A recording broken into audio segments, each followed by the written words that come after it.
Les différentes techniques traditionnelles de prévention des catastrophes sont à l'honneur cette année pour la célébration de la journée mondiale de lutte contre ces calamités. Mais c'est à Kara que les différents acteurs impliqués dans ce processus et leurs partenaires se sont retrouvés pour un exercice d'harmonisation des techniques de prévention à découvrir tout de suite dans ce journal. Le barreau togolais s'ouvre sa 35e bougie cette année, célébration couplée de la rentrée solennelle. Occasion de découvrir un peu plus cette profession et surtout les mutations qu'elle pourra subir à travers le programme de modernisation de la justice en cours dans notre pays. Et puis l'immersion de ce soir nous emmène au village artisanal de Lomé, à la découverte du génie créateur des artistes et artisans togolais. C'était les titres de cette édition. Bonsoir à toutes et à tous. C'est la ville de Kara qui a accueilli cette semaine la célébration de la journée mondiale de la prévention des catastrophes. Ces sinistres que chaque communauté tente de prévenir en multipliant les innovations, quand bien même archaïques. Et c'est conscient et justement de l'efficacité de ces techniques d'ailleurs que le thème retenu cette année est connaissances et pratiques traditionnelles autochtones et locales pour la réduction des risques de catastrophes. De Kara, la correspondance de Nestor Mozo. S'il est difficile de prévoir avec exactitude les catastrophes, il est en revanche possible de réduire leurs risques. En consacrant une journée internationale aux questions des risques de catastrophes, l'Assemblée générale des Nations unies a voulu accroître la sensibilisation face à la recrudescence du phénomène des catastrophes naturelles et son caractère destructeur. Au Togo, des actions sont menées pour atténuer ces risques. Le PGICT, Programme de gestion intégrée des catastrophes et des terres, en est une illustration. Ce programme est soutenu financièrement par des partenaires comme la Banque mondiale qui a saisi l'opportunité de la célébration à Kara de la 6e édition de la Journée internationale de prévention des catastrophes pour apporter un nouvel appui. Nous avons remis cérémonialement un chèque de 2,150 milliards qui est un financement que nous avons apporté au pays, au gouvernement. Et c'est un financement en dons, donc nous sommes très fiers de cela, justement pour appuyer les interventions du gouvernement, le travail qu'il fait avec les communautés à la base pour la prévention des risques et des catastrophes. Les 2,150 milliards de francs CFA serviront à financer 68 micro-projets retenus par le PGICT. Comment peut-on réduire la vulnérabilité des communautés autochtones face aux catastrophes? C'est la question que l'on peut se poser au regard du thème retenu pour cette célébration, thème qui est libellé « Connaissances et pratiques traditionnelles autochtones et locales pour la réduction des risques de catastrophes ». Pour y parvenir, il convient de reconsidérer les connaissances et pratiques locales qui constituent un atout pour le développement de la résilience aux risques de catastrophes de nos communautés locales. Elles doivent, de ce fait, être associées aux discussions sur les stratégies à mettre en place pour une gestion efficace des éventuelles situations d'urgence dans notre pays. Le ministre de l'Environnement et des Ressources forestières va plus loin en donnant des exemples. Revisitons les bâtis Tamberman que nous appelons communément au Togo Tata, leur architecture et le socle, en dehors de se dissimuler face à l'ennemi et bêtes sauvages, ne sont que le reflet des mesures de protection sûres aux conditions météorologiques et climatiques rudes ou extrêmes, jadis vécues par ses habitants. Pour d'autres populations, les chants d'oiseaux, la mousse sur les rives des cours et plans d'eau, le comportement de certains animaux, bestioles et insectes comme les fourmis, les abeilles, l'apparition de faits astronomiques sont autant de signes annonciateurs ou signaux d'alerte de catastrophes ou de désastres pouvant être liés aux plus abondantes, accompagnées d'inondations à grande échelle, aux vents violents, aux épidémies, aux glissements de terrain, aux hautes marées, aux sécheresses, etc. La Croix-Rouge togolaise, qui intervient en matière de secours, a conçu des recueils des indicateurs climatiques locaux. Ces documents ont été mis à la disposition du ministère de l'Environnement et des autres acteurs pour servir en matière de prévention du risque de catastrophes naturelles. La célébration de cette journée offre l'occasion de faire le point des activités menées dans notre pays pour prévenir justement ces calamités naturelles. Au devant de la stratégie nationale se trouve une plateforme qui intègre plusieurs acteurs avec l'appui des partenaires, notamment le PNUD et la Banque mondiale. Les précisions avec Aimé Abalé. À Mandouri, dans la préfecture de Kmendial, 105 km au nord-est de Dapaon, les femmes sont au devant de la lutte contre la désertification. Elles ont été formées sur la protection et la préservation de l'environnement. Bien organisées, elles ont créé cet espace vert dont elles sont très fières. Plus de 10 hectares progressivement reboisés. On a mené les sensibilisations. On a tenu des réunions, des conférences, débats, des sensibilisations dans les cantons. On les a dit, nous allons planter les arbres. On a planté les tecs. C'est ces tecs-là que vous voyez derrière nous. Le programme mis en œuvre dans ce contexte par le gouvernement togolais s'intitule « Prévention et gestion des crises de catastrophes naturelles ». Il est pluriannuel et a couvert la période 2008-2014 grâce à l'accompagnement technique et financier du PNUD en réponse aux inondations que le Togo a connues ces dernières années. Il a été mis en œuvre par la plateforme nationale pour la réduction des risques de catastrophes. La gestion des changements climatiques et des catastrophes a été intégrée comme priorité dans l'agenda de développement de l'État. Les orientations se sont fortement inspirées de la cartographie établie pour identifier et cibler les zones à risque. À cela s'ajoute l'élaboration d'un plan national et des plans régionaux de contingence. Le programme, en fait, il est destiné à renforcer les capacités de tous les acteurs intervenant dans la prévention des risques et la gestion des catastrophes, mais aussi à accroître la résilience des communautés vulnérables sur l'ensemble du territoire. Le pays, avec l'expertise de l'université, a sorti une première carte des zones à risque que nous avons qualifiée de carte embryonnaire qui nous a servi. Nous l'avons vraiment utilisé pour lors des campagnes de sensibilisation de masse sur les questions de réduction des risques de catastrophes. Dans la préfecture des lacs, l'érosion chaque jour engloutit la côte et s'empare d'importants volumes de terre. Tout est mis en œuvre pour circonscrire le danger. Mais à quelques encablures de là, à Azimé-dessous, les habitants ont construit dans le lit du fleuve Mono, qui en période de crue déborde et les envahit. Pour ces paysans très attachés à leur terre, il fallait trouver la stratégie qui suscite leur adhésion. Les habitats sur pilotis et les constructions en hauteur. Le chef lui-même a voulu donner le bon exemple. Quelle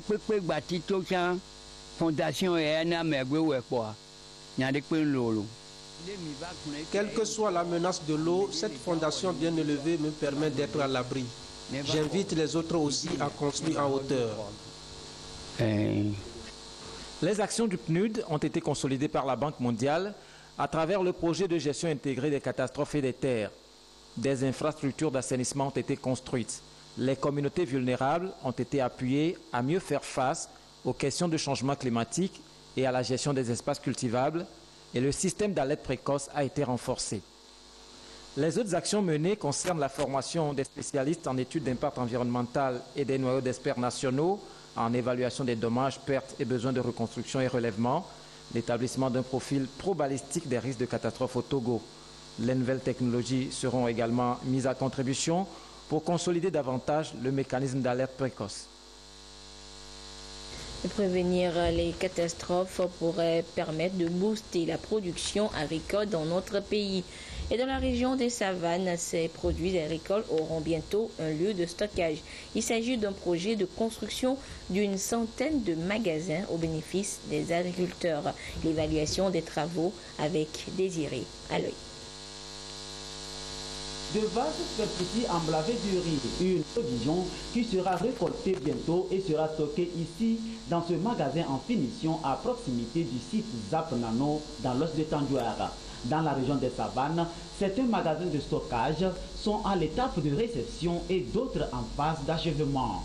109 au total, des structures en cours de réalisation dans le cadre du projet d'appui au développement agricole au Togo Padat, une composante du PENIASA pour booster le secteur agricole. Au niveau donc des magasins de grande capacité de 250 tonnes et de 150 tonnes même jusqu'à 75 tonnes, nous avons à côté des aires de séchage. Au nombre des ouvrages, nous avons aussi des hangars de marché. Sur les chantiers, des bureaux de contrôle très regardants pour un travail de qualité, le tout évalué à plus de 600 millions de francs CFA. Le travail de la mission de contrôle sur ce projet, c'est de suivre à ce que les travaux se fassent dans le respect des règles de l'art. Et c'est ce à quoi nous nous attelons. Actuellement, avec l'évolution des travaux, nous sommes à un taux d'évolution de 63,70%. Et tous ces travaux qui ont été déjà réceptionnés, nous les avons réceptionnés parce que ça a respecté des normes requises. Ici, à Zapunano, par exemple, les productrices et les producteurs qui font un travail de cœur se réjouissent de cette réalisation du gouvernement togolais. Avant, on n'avait pas de magasin, mais maintenant, là, on a un magasin. À cause de ça, on est très contente. Le gouvernement a bien fait de construire les magasins pour le monde rural. Parce que nos maïs pourrissaient parce que c'était mal stocké. Avec ces magasins, nous sommes vraiment fiers. Le Togo est à jamais déterminé à assurer la croissance économique.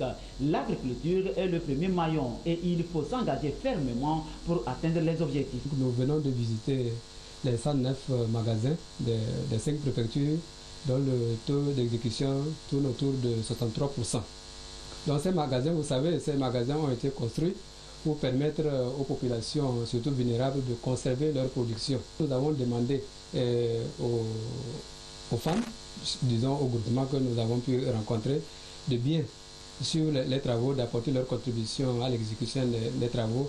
Toujours dans cette quête permanente de réaliser des performances dans l'agriculture, ce bas-fond de plus de 60 hectares dans l'ouest de Tanguag sera irrigué par le système de goutte à goutte à partir d'un forage qui sera opérationnel d'ici peu sur un échantillon de 40 hectares dans une phase pilote. Toujours dans les savanes, notre ouvrage démarré en 2014 est à son terme. Il s'agit du nouveau marché au bétail de Saint-Cassé. Après des mois de travaux et un financement de près de 110 millions de francs CFA, l'infrastructure ouvre ses portes pour contribuer à la croissance économique du pays. Nous retrouvons Désiré Aloy depuis Saint-Cassé. De francs CFA pour réaliser cette infrastructure.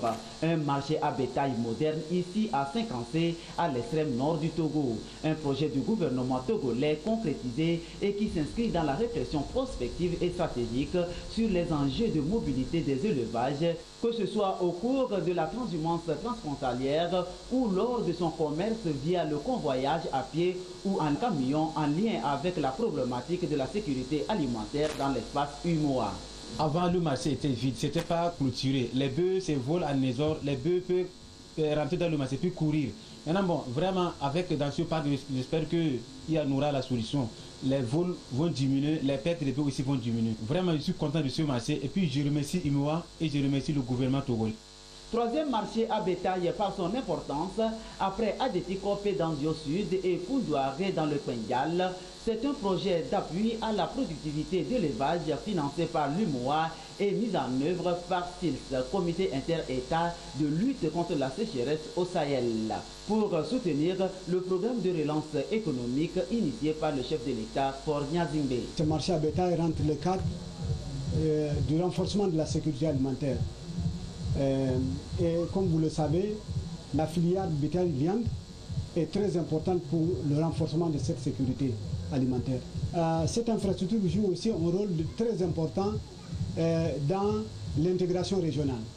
Comme vous le savez, avec ce marché, vous allez le partager avec le Burkina Faso, avec le Ghana et éventuellement avec le Bénin aussi. L'architecture est composée de plusieurs boxes, de bureaux, de magasins et autres accessoires qui viennent renforcer le lien de coopération entre les pays de l'UMOA. Le marché à bétail de Saint-Cassé lance une série d'activités qui s'ouvrent sur plusieurs avantages. Le tout premier avantage, c'est le parc va contribuer énormément à renforcer la sécurité alimentaire au niveau national. Mais en même temps, ce parc nous permettra d'avoir une sécurité sanitaire des aliments. Le troisième avantage, naturellement, va concerner l'intégration sous-régionale. Vous savez qu'en matière de commerce, il faut une certaine liberté de circulation. Le quatrième avantage, c'est les petits emplois qui vont naître. C'est une mission accomplie avec rigueur dans le respect des délais de réalisation convenus. Aux populations de prendre soin de l'ouvrage pour accompagner au quotidien la mise en œuvre de la politique agricole du gouvernement togolais et à partir de là, celle commune à l'UMOA. Autre actualité, c'est vendredi dernier que les avocats du Togo inscrits au barreau ont effectué leur entrée solennelle pour le compte d'une nouvelle année. Ils endossent leur toge comme artisans de justice pour œuvrer pour l'accès du droit dans l'espace UMOA. Il y a environ 10 ans, l'État togolais initiait le programme de modernisation de la justice, un système de réorganisation de l'appareil judiciaire qui prend en compte tous les acteurs impliqués et les structures d'administration, y compris les avocats, maillon non négligeable de la chaîne. À l'heure où le barreau s'élève ses 35 ans d'existence, une interrogation subsiste. Quelle est la répercussion du programme de la modernisation de la justice sur la profession d'avocat? La réponse dans ce dossier de Augustin Kossi, présenté par Esther Laclé. En 2006, lorsque l'État togolais a mis au point le programme de la modernisation de la justice, il a inscrit la profession de l'avocat dans une nouvelle ère. Une justice efficace et efficiente qui sera animée par des professionnels capables de répondre aux besoins des justiciables. Alors, des axes stratégiques et innovants ont été définis pour la réorganisation du système judiciaire. Le premier volet de ce processus a été consacré au renforcement des capacités des acteurs et des structures d'administration. Et les avocats, pions essentiels dans ce dispositif, font partie des bénéficiaires. D'abord, il fallait renforcer les structures d'administration de la justice, renforcer les capacités des acteurs judiciaires que sont les magistrats, les avocats, les notaires, les huissiers de justice, les commissaires-priseurs, les greffiers, c'est-à-dire tout ce qui contribue à la bonne administration de la justice. Nous avions aussi de revoir tous les textes usuels de droit et donc nous avons fait tout ce travail-là et porté également la justice auprès des justiciables, développer l'accès au droit et à la justice. Pour rapprocher davantage la justice des justiciables, 30 sur les 36 chefs-lieux de préfecture du Togo ont été dotés de tribunaux de première instance. De quoi donner de la matière aux avocats appelés au respect des normes éthiques, redorer le blason de la profession afin de la rendre indépendante et impartiale. Et ce qui concerne les avocats, c'est les relations qui sont censées entretenir avec les cours et tribunaux pour accélérer le service public de la justice. Parce que vous savez que si les affaires doivent évoluer, ça dépend également des avocats qui doivent insister auprès des juridictions pour que les affaires soient accélérées. Donc notre rôle, c'est de nous préciser la partition que nous devons jouer pour faire accélérer la justice et pour la rendre plus moderne. Et non, beaucoup plus sur le plan de la corruption, de la lutte contre la corruption, sur le plan de la probité, également sur le plan de l'efficacité dans le travail. Après le renforcement de capacités des acteurs et des structures d'administration, le second volet du projet de modernisation de la justice sera axé sur la politique publique à partir de 2016. Les avocats devront y prendre part activement en contribuant à l'instauration d'une justice juste et équitable. Hors du Togo, c'est ce dimanche que prend fin du côté de Bruxelles en Belgique la deuxième édition du Rebranding Africa Forum, qui est une plateforme offerte aux experts africains de réfléchir sur le concept émergence. Et cette année, ils ont axé leurs échanges sur les opportunités et enjeux d'investir en Afrique. Regarde. Ding Africa Forum 2015, placé sous le thème « Investir en Afrique, entreprendre pour l'Afrique ». La deuxième édition, qui se tient jusqu'au 18 octobre 2015 à Bruxelles, ambitionne de baliser le terrain pour assurer l'adéquation entre les investissements et l'entrepreneuriat en Afrique. Investir et entreprendre sont en effet deux facettes du paysage économique du continent, d'où l'intérêt crucial pour les décideurs africains de gérer et de valider cette étape transitoire de l'émergence. On ne peut plus. On ne doit plus décider de la marche du continent sans les Africains. Cette année, je vous propose d'aller dans deux directions.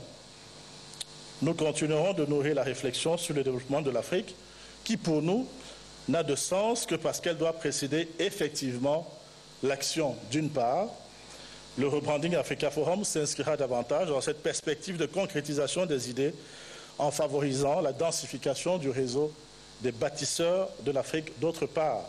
L'Afrique est une terre d'entrepreneurs, mais ces dernières rencontrent de nombreuses difficultés.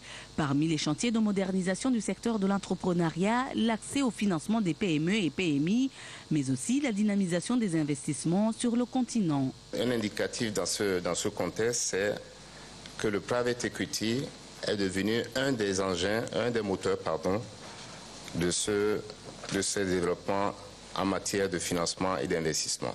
Aujourd'hui, les derniers chiffres donnent 12 milliards de private equity, là aussi avec une croissance moyenne de 20% tous les ans. Ce qui est important, c'est que ces investissements et ces financements s'accroissent dans un contexte qui est porteur, mais aussi avec pas mal d'obstacles.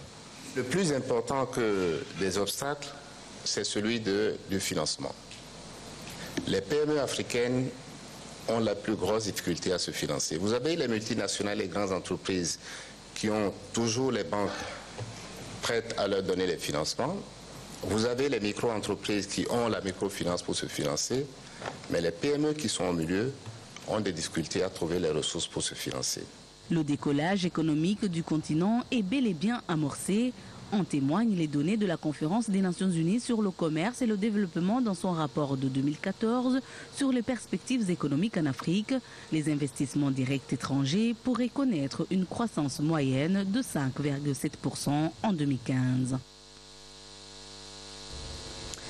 En Guinée, confirmation officielle, le président sortant Alpha Condé est réélu dès le premier tour avec 57,85% des suffrages. Le chef de l'opposition, Cellou Dalein Diallo, dénonce une mascarade politique, un hold-up électoral, mais appelle ses partisans au calme. Alpha Condé en tête du premier tour de la présidentielle. Les derniers résultats donnés par la commission électorale sont sans appel. Le candidat professeur Alpha Condé, ayant obtenu la majorité absolue des suffrages exprimés, soit 2 285 827, avec un pourcentage de 57,85%. Une victoire sans surprise selon le chef de l'opposition. Crédité de 31% des suffrages, Cellou Dalein Diallo dénonce une mascarade électorale, mais il renonce pourtant à saisir la Cour constitutionnelle. J'inviterai le moment venu les autres candidats et tous les citoyens qui sont les vraies victimes de ce hold-up électoral à organiser conformément à la loi des manifestations pacifiques pour exprimer notre indignation et protester contre ce grave déni de démocratie.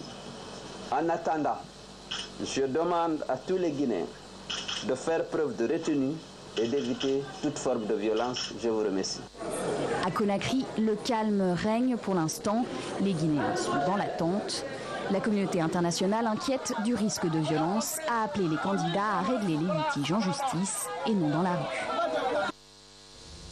Et la Guinée a également dû relever un autre défi, celui de la lutte contre la fièvre hémorragique Ebola. Au Togo, aucun cas n'a été détecté, mais les stratégies de prévention et de riposte contre d'éventuels cas se multiplient. En illustration, la tournée d'installation des cellules régionales de gestion de la maladie. L'étape de Kara avec Nestor Mozo. La vigilance doit être permanente. C'est ce qu'il faut comprendre de la tournée de la cellule de coordination du comité de gestion du virus Ebola à travers les différentes régions. Jusqu'ici, aucun cas de la maladie n'a été enregistré dans le pays, Mais les ravages faits depuis mars 2014 en Guinée-Conakry, au Libéria et en Sierra Leone ont suscité des mesures de prévention, dont la mise en place justement du comité de veille. Ce comité a des branches régionales. Celle de la CARA a été installée au cours de cette rencontre. Il faut qu'on se prépare pour la riposte. Et pour être prêt pour la riposte, il faut qu'on ait un certain nombre de structures. Et il nous faut beaucoup de vigilance. Et que tout le monde se prête aux activités de veille sanitaire. Lorsque vous avez un étranger qui vient, vous avez une maladie suspecte, que les autorités locales soient informées et que les autorités sanitaires du milieu soient informées pour qu'on prenne des dispositions. L'essentiel pour nous aujourd'hui, c'est de faire en sorte que tout soit arrêté au niveau des frontières et que notre pays ne connaisse pas, si prête à Dieu, cette maladie. La délégation qui a procédé à l'installation du comité de surveillance du virus Ebola dans la région de la CARA s'est rendue sur les sites de Toumde et de Tchitchao réservés pour isoler des cas éventuels de malades. Outre les centres d'isolement, le gouvernement a commandé 4 hôpitaux mobiles dans l'optique de la prise en charge des malades d'Ebola. La bénédiction divine pour une nouvelle vie professionnelle, c'est ce que sont allés implorer les 150 nouveaux fonctionnaires du ministère de la Communication. Ils démarrent ainsi leur parcours professionnel à la TVT, Radio Lomé, Radio Cara et à Top. C'était ce matin à la paroisse catholique de Toti. Le compte rendu avec Silver Abdou.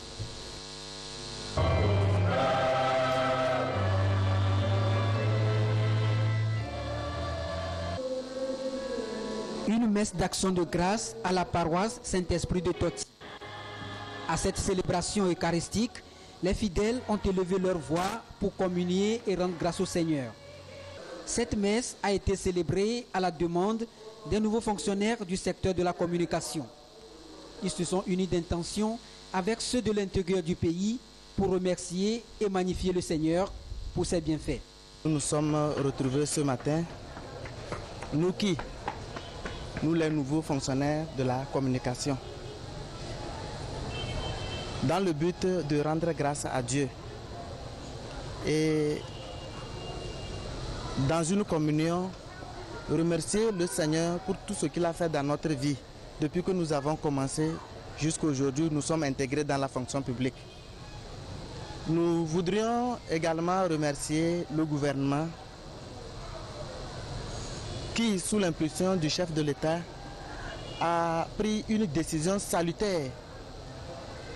Nous rendons également hommage au président de la République pour avoir pensé à la jeunesse, pour sa politique d'emploi en faveur de la jeunesse. Avec Jésus, cherchons la bonne voie. Et pour y arriver, les fidèles ont besoin de Dieu. Ils doivent rester accrochés au Seigneur en demeurant toujours fidèles à lui. Des mots d'exhortation tirés de l'évangile du livre de Saint Marc au chapitre 10, versets 35 à 45, où le Père célébrant a invité chacun à être un modèle, à travailler pour servir Dieu. Quelles que soient nos responsabilités, quel que soit tout ce qu'on nous confie, il veut qu'à travers tout cela, nous puissions nous aussi nous sanctifier et que nous arrivions nous aussi à donner de notre temps, de notre vie, de notre existence pour que l'autre qui est de l'autre côté puisse être sauvé. Et comment le faire? C'est en répondant tout simplement à l'appel qu'on nous a adressé. Aujourd'hui, vous êtes appelés à la fonction publique. Répondez à cet appel que vous est adressé. Servez vos frères et sœurs. Ils sont 150 à être déclarés admis à l'issue de ce concours sectoriel organisé par le ministère de la Communication. Avec cette intégration, ils comptent faire preuve de courage et d'abnégation dans leurs organes respectifs pour un meilleur rayonnement du secteur de la communication au Togo. Louange et adoration également à la paroisse Witi de l'église évangélique presbytérienne du Togo. Ce dimanche, ce sont les membres de l'association Aglo International Togo qui communient avec les fidèles presbytériens afin de rendre grâce au Seigneur pour ses bienfaits dans la vie de cette association de femmes chrétiennes présentes dans 170 pays. Charlotte Moussime.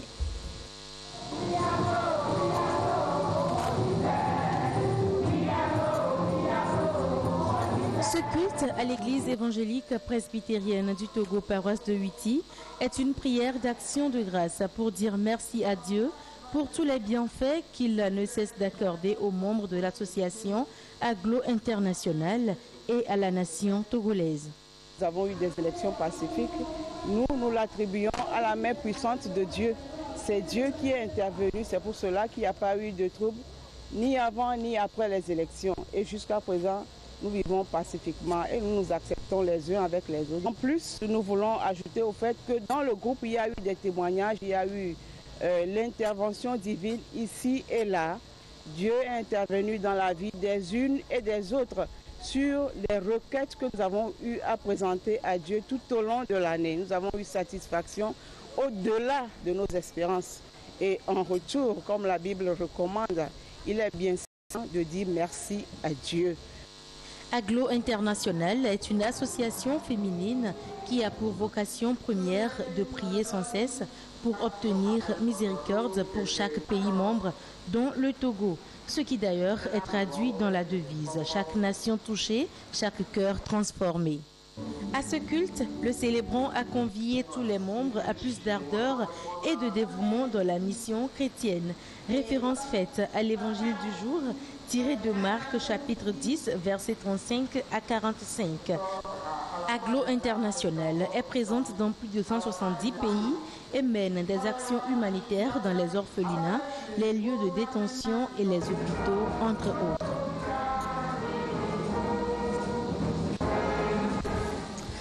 Connaissez-vous le village artisanal de Lomé, sûrement non si vous êtes togolais. C'est un lieu ou plutôt un repère artistique prisé par les touristes. Plus qu'un centre de formation, c'est un véritable monde où cohabitent divers métiers artisanaux. Immersion au village artisanal de Lomé avec Augustin Kossi et Edem Soussoupo. Village artisanal de Lomé, situé en plein cœur de la capitale togolaise. Ici, divers métiers de l'artisanat sont représentés. Chaque jour, des touristes y viennent pour découvrir la crème de la production artisanale togolaise. Et dans cet atelier de Nicole Tisserante, installé il y a 15 ans, John, un touriste canadien, est visiblement séduit. J'aime beaucoup les dessins originaux, faits comme batik. Les couleurs sont très vives et c'est juste quelque chose qu'on ne voit pas seulement. C'est africain et c'est juste que c'est vraiment original. Et comme ça, les gens chez nous, ils cherchent des choses comme ça, les produits faits à la main. Certains touristes viennent acheter parce qu'ils adorent ce qui sont vraiment artisanaux et traditionnels. Moi, je suis tisserande, moi-même, je tisse des pagnes traditionnels. J'avais fait l'apprentissage ici, même dans ce centre. Les Togolais eux-mêmes n'arrivent pas à acheter nos œuvres parce qu'ils disaient que c'est cher et ils n'ont pas de fonds pour les acheter. Tout comme elle, Sylvie Trovor est une artiste céramiste et perlière dont les œuvres sont constamment exposées dans ce centre. Tout ce qui se fait à base d'argile s'appelle céramique.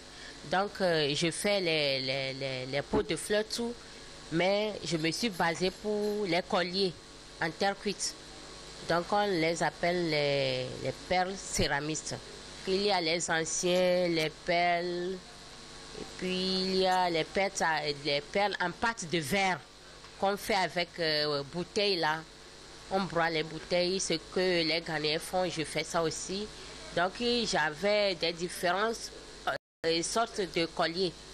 Il y a aussi des professionnels d'art plastique rompus à la tâche dont les toiles illustrent l'immensité des talents.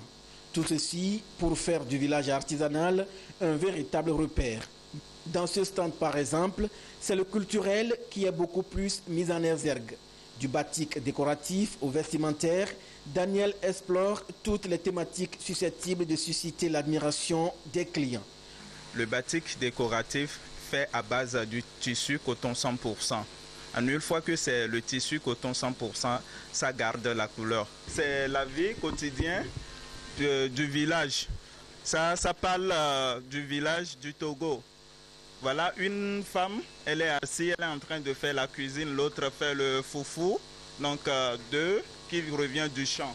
Ici, on parle aujourd'hui de l'égalité entre l'homme et une femme.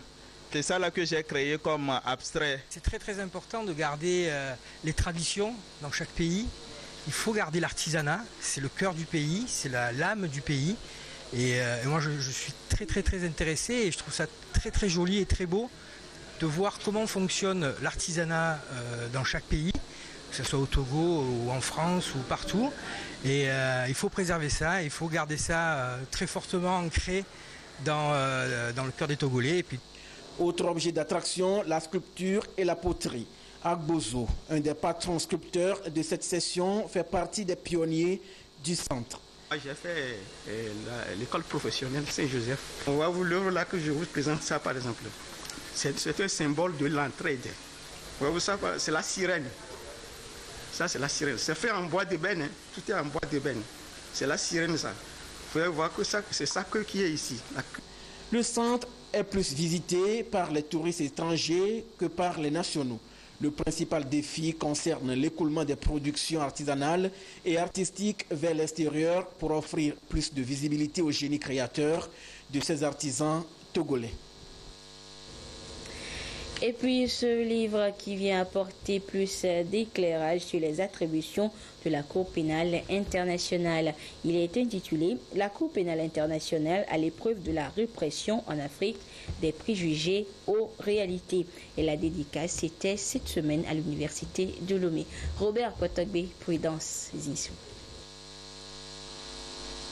Créé en 1998 pour lutter contre les crimes de guerre et crimes contre l'humanité, la Cour pénale internationale CPI, 12 ans après sa fonctionnalité effective, suscite d'intenses débats politico-juridiques dans le monde. Le continent africain demeure le plus critique vis-à-vis de cette Cour en raison de la fréquence des poursuites à l'encontre des Africains. Le présent ouvrage du juriste Isaka Danyossi tente de répondre aux nombreuses préoccupations qui concernent la CPI. Il pointe particulièrement du doigt l'orientation dite tendancieuse des activités de poursuite sur les ressortissants africains. J'ai eu le sentiment à un moment donné que la CPI était faite contre l'Afrique, était dressée contre l'Afrique. Et quand j'ai commencé par écrire, je me suis rendu compte que ce n'était pas véritablement le cas. La situation peut changer dans la mesure où il y a des enquêtes préliminaires au Honduras, en Afghanistan, en Colombie, qui sont des États qui se trouvent en dehors de l'Afrique. Quelle alternative s'offre à la CPI et aux États africains face aux frustrations engendrées? Pour l'auteur, la seule solution est l'ouverture et la démocratisation de la CPI. La démocratisation de la CPI veut dire simplement que la CPI doit aller davantage au-delà de l'Afrique. Il faut des signes forts, il faut un signal, il faut un message fort pour nuancer le discours. Au Togo, l'auteur a été soutenu par le Centre de droit public de l'Université de Lomé et le collectif des associations contre l'impunité au Togo. Journaliste et juriste de formation, Isaka Danyossi est depuis février 2014 spécialiste des droits de l'homme de la mission multidimensionnelle intégrée des Nations Unies pour la stabilisation en République centrafricaine. Et ainsi se referme cette édition. Merci à vous qui l'avez suivi où que vous soyez grâce à la télévision togolaise. Excellente suite de nos programmes. Au revoir.